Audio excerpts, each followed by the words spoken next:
Salam sepak bola, teman-teman netizen atau warganet yang saya hormati semuanya. Welcome back ke konten terbaru dari channel YouTube Triple B. Dan di konten terbaru hari ini saya ingin memberikan review dari pertandingan besar di Liga 1 antara Persija Jakarta versus PSM Makassar yang akan dimainkan besok sore mulai pukul 15.30 waktu Indonesia Barat. Seperti yang kita pahami teman-teman bahwa dua tim ini untuk sementara berada di zona papan atas dan uniknya dua tim ini belum banyak kemasukan gol. Jadi jika teman-teman melihat klasmen sementara saat ini, maka kalian bisa perhatikan bahwa PSM Makassar baru kemasukan 12 gol, sedangkan Persija Jakarta baru kemasukan 15 gol dari total 19 pertandingan yang telah mereka mainkan. Mungkin juga kalian akan mengira bahwa dua tim ini bermain dengan strategi bertahan, kan belum banyak tuh kemasukan gol. Jika kalian berpikir seperti itu, artinya kalian salah paham. Karena berkali-kali telah saya jelaskan dan juga tegaskan di konten dari channel YouTube Triple B tentang gaya permainan dua tim ini, bahwa baik Bernardo Tavares di PSM Makassar dan juga Thomas Doll di Persija Jakarta mengandalkan sistem pressing. Jadi ketika sebuah tim bermain mengandalkan sistem pressing, tentu mereka akan menyulitkan para pemain tim lawan dalam urusan membangun serangan. Dan bukan berarti para pemain tim lawan tidak bisa menciptakan peluang ke arah gawang dari PSM dan juga Persija Jakarta, betul kan teman-teman? Tapi jangan lupa, dua tim ini punya penjaga gawang yang performanya lagi bagus musim ini.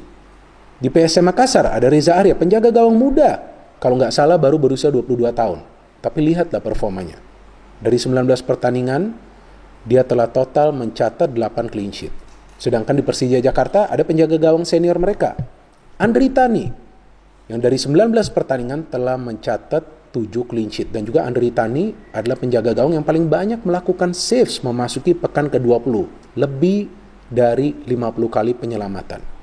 Jadi ketika sebuah tim itu mengandalkan sistem pressing, dan juga punya penjaga gawang yang bisa mereka andalkan, tentu tim tersebut akan sedikit kemasukan gol. Tapi kan main bola bukan cuma pressing aja. Main bola harus juga bermain kreatif, create chances, and also score goals. Betul kan? Harus mencetak gol. Kalau gak cetak gol, gimana caranya akan mendapatkan poin? Apakah itu seri atau juga menang? Tentu yang diinginkan adalah kemenangan. Tapi kalau mau menang, harus bisa konsisten mencetak gol. Nah, dalam hal ini PSM Makassar lebih unggul. Karena yang saya perhatikan para pemain mereka efektif untuk bisa menyelesaikan peluang yang mereka dapat.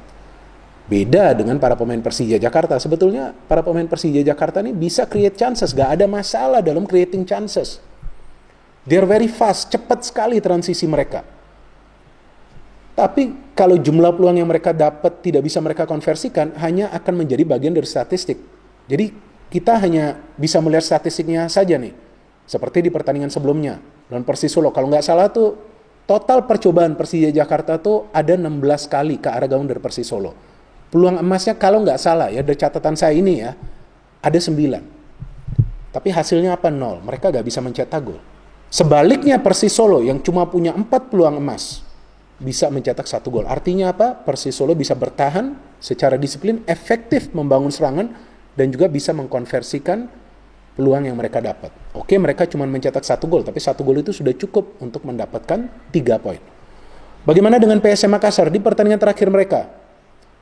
Lawan Bali United, tertinggal 2-0. Tapi lihatlah mereka bisa comeback. Kenapa? Karena mereka efektif untuk menyelesaikan peluang yang mereka dapat.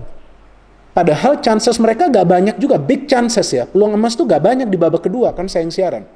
Nah, artinya dari Persija Jakarta, para pemain mereka harus bisa melakukan finishing ketika mereka mendapatkan peluang. Kalau perlu dari peluang pertama, langsung finishing. Sedangkan dari PSM Makassar, kalau mereka ingin menyulitkan para pemain Persija Jakarta, mereka harus bisa memblok permainan Persija dari lini tengah. Karena sebetulnya Persija punya pemain-pemain yang kreatif dan juga mobile di lini tengah. Selain Syahrin Abimanyu, bisa juga Hanif bermain di sana. Dan jangan lupa masih ada Hanno Berens. Jadi yang menarik kan, Bernardo Tavares nih biasa mengandalkan high press. Jadi para pemain PSM Makassar ini terus press sampai ke area pertahanan tim lawan. Tapi para pemain Persija Jakarta biasa bermain kombinasi. Main high press terus turun lagi ke tengah. Main high press terus turun lagi ke tengah. Tapi transisi Persija yang saya perhatikan cepat. Dari PSM Makassar saya melihat dalam membangun transisi masih sedikit lamban.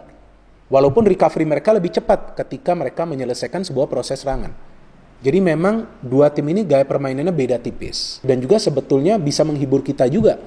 Karena mereka mengandalkan umpan-umpan pendek. Gak ada tuh yang namanya umpan-umpan silang, crossing tinggi. Wah, jarang banget. Apalagi Persija sudah berubah total kan. Sekarang lihatlah, ada kombinasi permainan. Minimal akan ada 3 pemain yang melakukan passing, satu di antara lainnya sebelum mereka mengalirkan bola ke depan. Atau bahkan ketika mendekati pertahanan dari tim lawan. PSM Makassar juga begitu. Main dari wing, ternyata bisa ada satu pemain dari tengah yang memberikan feeding bola. Dan juga dua tim ini punya banyak pemain muda. Jadi ketika dua tim ini punya banyak pemain muda, sistem pressing yang diterapkan oleh pelatih mereka bisa dijalankan oleh para pemain. Karena sistem pressing ini kan melelahkan teman-teman. Saya masih ingat ketika saya membuat konten tentang Thomas Doll yang dikontrak oleh manajemen Persija Jakarta, banyak yang berkomen secara sarkas. Kalian masih bisa membaca komen-komennya di bawah konten tersebut. Ya kalian bisa scroll lah, bisa lihat nanti. Ada konten tersebut ketika manajemen Persija Jakarta itu mengontrak Thomas Doll. Kalian semua berkomen gak mungkin para pemain Persija itu bisa melakukan pressing. Tapi lihatlah, mereka bisa pressing kan. Gak banyak mereka kemasukan gol. Oke, memang pemain tim lawan masih bisa menciptakan peluang, tapi kan gak banyak juga peluang yang berbahaya. Dan juga penjaga gawang mereka lagi bagus. Artinya ini semua kan karena ada tim pelatih baru yang masuk, meningkatkan juga performa dari para pemain, betul kan? Memang Persija sudah kalah 4 kali, bukan berarti mereka bermain buruk, enggak.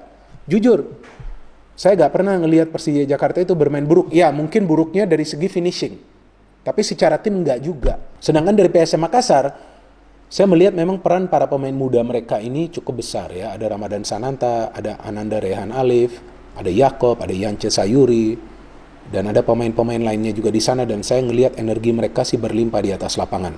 Dan juga mereka bisa cepat beradaptasi dengan skema permainan Bernardo Tavares. Cuma ya itu yang tadi saya katakan, ketika menyerang transisinya sedikit lamban. Saya tidak mengatakan lamban, sedikit lamban. Karena mereka lebih banyak hold the ball dulu di tengah.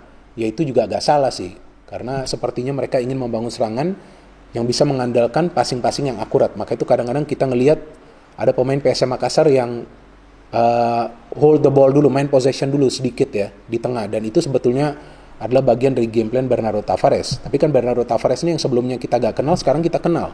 Karena dia bisa mengubah permainan dari PSM Makassar. Dan saya melihat para pemain PSM Makassar ini disiplin. Disiplin dalam melakukan pressing. Tapi mereka juga harus berhati-hati, jangan banyak melakukan pelanggaran. Kalau banyak melakukan pelanggaran, nah tentu para pemain mereka bisa mendapatkan kartu kuning atau juga nanti terkena akumulasi kartu kuning dan mungkin juga nanti kartu merah. Jadi itu yang memang perlu dijaga. Tapi ya gimana? Namanya juga sistem permainan pressing ini harus mereka jalankan secara stabil selama 90 menit. Kalau dari materi pemain ya saya melihat dua tim ini punya materi pemain yang bagus. Baik materi pemain asing atau juga materi pemain lokal. Baik pemain yang senior atau juga pemain yang masih muda. Dan juga peran pelatih ini sangat penting. Thomas Doll ini bisa mengubah Persija menjadi tim yang bermain dengan Spartan. Artinya kalau teman-teman melihat permainan Persija ketika mereka menyerang, maka mereka tidak saja menyerang dari satu sektor. Kalau musim lalu yang saya perhatikan main dari sayap terus. Kalau sekarang enggak, tengah juga bergerak. Antara Hanno Behrens atau juga Syahrian Abimanyu. Nah PSM Makassar sama, bervariatif juga. Kalau enggak main dari sayap, ada Rizky Eka, ada Yakob Sayuri, mereka main dari tengah. Ada Arfan, ada juga Willem Jan Ploem, dan di depan mereka ada Everton atau juga Ramadan Sananta. Nah Persija di depan, striker mereka yang asing ini sudah mencetak gol, betul kan? Abdullah Yusuf Helal dan juga Kremenchik kalau nggak salah ya 5 gol, saya lupa juga. Tapi harus konsisten, karena mereka ini kan diandalkan sebagai ujung tombak. Nah jika mereka agak konsisten untuk mengkonversikan peluang ya sulit. Itu lawan Persis Solo kan Kremenchik mendapatkan banyak peluang, banyak juga yang melayang, nggak semuanya peluang emas ya. Terlepas juga dari performa penjaga gawang Riyandi ya di Persis Solo lagi bagus tuh di pertandingan itu. Tapi kan banyak juga peluang mereka melenceng. Padahal banyak mereka melakukan percobaan ke arah gawang dari Persis Solo. Sebelumnya lawan Persib juga mereka bisa menciptakan beberapa peluang emas kan. PSM Makassar lawan Bali United saya ngelihat cara mereka tuh mendorong Bali terkurung di area mereka itu sesuatu yang baru loh di Liga 1 loh teman-teman. Mereka kurung habis. Ya, jadi memang dengan gaya pressing yang sama tentu pertandingan ini akan berjalan secara ketat. Kalau menurut saya persentasenya 50-50 seperti yang juga pernah saya jelaskan untuk pertemuan pertama kan, saya buat konten preview juga untuk pertandingan pertama kan, dan saya juga jelaskan 50-50 dan ternyata betul hasil akhirnya imbang 1-1. Kenzo Nambu saat itu mencetak gol untuk PSM Makassar dan disamakan oleh Hanno Behrens. Pertandingan ini juga feeling saya 50-50, tapi bukan berarti Persija gak akan bisa menang atau PSM Makassar gak akan bisa menang. Enggak, bisa menang. Caranya seperti apa? Yaitu mereka harus bisa memanfaatkan transisi positif yang cepat dan juga mencari momen. Dan juga para pemain Persija dan juga PSM harus berhati-hati, jangan melakukan kesalahan sama sekali. Kalau enggak pasti akan dimanfaatkan oleh para pemain tim lawan. Karena pertandingan prediksi saya akan berjalan ketat. Ini pressingnya akan banyak dilakukan di tengah nih, apalagi mereka punya breaker-breaker kan. Kalau Hanif main, nanti ada juga Arfan di tengah atau juga Rashid Bakri. Kemudian ada kreator juga di tengah. Ada Hanno Berens yang pergerakannya lebih mobile daripada Willem Jan Pluim, dan Willem Jan Pluim yang biasa memberikan umpan-umpan akurat. Saya yakin akan seru jalannya pertandingan ini meskipun kemungkinan akan ketat. Dan tadi yang saya katakan persentasenya 50-50, tapi bisa juga salah satu tim menang jika mereka bisa memanfaatkan transisi positif yang cepat. Artinya ketika tim lawan itu sudah selesai melakukan serangan, ketika mereka dapat ball possession, cepat membangun serangan seperti biasa mengandalkan umpan-umpan pendek. Nah, artinya tim yang bisa melakukan transisi positif yang cepat punya peluang besar untuk meraih kemenangan di pertandingan ini. So let's enjoy the game teman-teman. Kita nikmati pertandingan yang besar ini yang saya yakin akan berjalan seru besok mulai pukul 15.30 waktu Indonesia Barat. No hit, no politics, only football. Salam sepak bola.